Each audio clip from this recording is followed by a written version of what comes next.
কিছু জিনিস গোপন রাখুন, না হলে জীবন বরবাদ হতে বাধ্য। আজ আমি আপনাদেরকে কিছু কথা বলে যাই।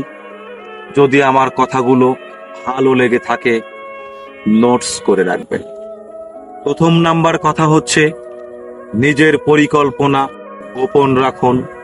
সবাই কিন্তু চায় না আপনি সফল হন। অনেকেই মুখে হাসে, কিন্তু হৃদয় থেকে পুড়ে ছাই হয়ে যায়।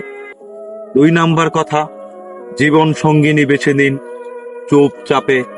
মানুষ জানলেই হস্তক্ষেপ, হিংসা আর বিশৃঙ্খলা শুরু হয়ে যাবে। 3 নাম্বার কথা হচ্ছে, নিজেকে নিয়ে বিশ্বাস রাখুন, শান্ত থাকুন। সবাইকে বোঝানোর দরকার নেই।